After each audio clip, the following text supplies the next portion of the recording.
ආයි බෝනික්කෝ ගැන අද්භූත කතාව ඔයගොල්ලෝ අහලා තියෙනවා ඇතිනේ. අද මම කතා කරන්න යන්නේ නාසිවද කාකාගාරයකින් හොයාගත්ත අද්භූත බෝනික්කෙක් ගැන.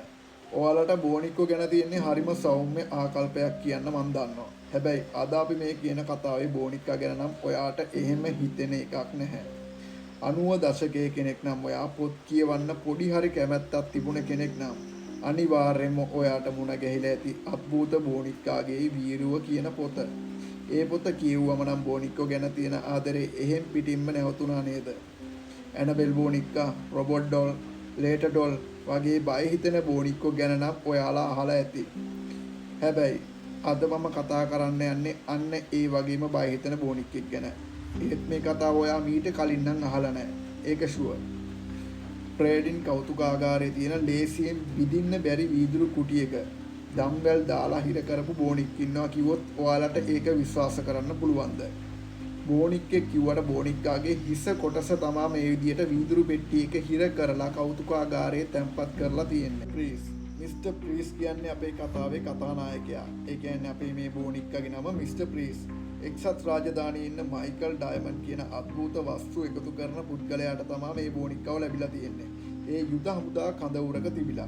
දෙවනි ලෝක යුද්ධයේ තිබුණ කාලේදී නාසි වදකාගාරයක දුක් විඳලා මැරිලා ගියපු ඇමරිකානු හිරකාරයෙක් තමයි මේ බෝනික්කා හැදුවා කියලා කියන්නේ. බෝනික්කාගේ කඳ කොටස විනාශ වෙලා ගිහින් තියෙනවා. හිස කොටස විතරයි මයිකල් ඩයමන්ඩ්ට ලැබිලා තියෙන්නේ. මයිකල් කියන්නේ අద్භූත වස්තුන් එකතු කරන්න බොහොම ආස කරන කෙනෙක් කියලා අපි ඔයාලට කලින් කිව්වනේ. ඉතින් ඒ හින්දාම ඔහු මේ බෝනික්කාවත් ඔහුගේ එකතුවේ අනෙක් වස්තුන් එක්ක තියලා තියෙනවා. හැබැයි හැමදාම රැට එක දිගට සිද්ධ වෙන යම් නොගැලපෙන කාරණා නිසා මයිකල් ලොකු වීදුරු පෙට්ටියක් හදලා ඒ වීදුරු පෙට්ටියේ මේ බෝනික්කාගේ හිස දාලා තියෙනවා. රැට නිදා ගන්න කලින් පෙට්ටිය හොඳින් වහලා අගුල පවා දැම්මත් පහුවෙනිදා නැගිටිනකොට වීදුරු පෙට්ටියේ දොර ඇරලයි තියෙන්නේ.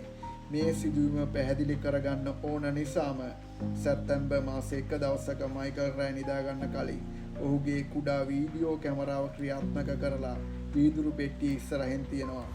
පහුවෙනිදා උදේ නැගිටලා වීඩියෝ දර්ශන පරීක්ෂා කරන මයිකල් පුදුමයෙන් සලිත වෙනවා. මධ්‍යම රාත්‍රියේ රෑ 12 පහ වුණ ගමන් බෝනික්කාගේ ඇහි පිය ගහනවා පේනවා. තොල් සෙලවෙනවා පේනවා. ඒ විතරක් නෙමේ අගුල දාලා තිබුණ දොරේ අගුල ගැලවිලා එකපාරටම දොර විවෘත වෙනවා. රැට වහන දොර උදේට ඇරිලා තියෙන හින්දා මම විහිළුවට වගේ ඒක වීඩියෝ කරන්න හිතුවා.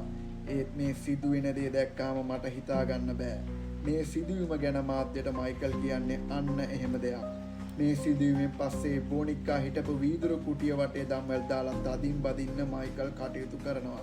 ඒ විතරක් නෙමේ ඒ බෝනික්කාගේ හිස එක්ක වීදුරු පෙට්ටියක ෆ්‍රීක් රූම් කියන විශේෂ කාමරයක් ඇතුලේ තැන්පත් කරන්නත් මයිකල් කටයුතු කරනවා. ඊට පස්සේ මේ බෝනික්කාගේ කිසිම වෙනසක් දැක්කේ නෑ කියලා තමයි මයිකල් නම් කියන්නේ. කොහොම වුණත් මේ නාසි වදකාකාර බෝනික්කා ඇරුණම ලෝකේ පුරා තැන් වලින් අද්භූත බෝනික්කෝ ගැන කතන්දර නම් ගොඩාක් වාර්තා වෙලා තියෙනවා.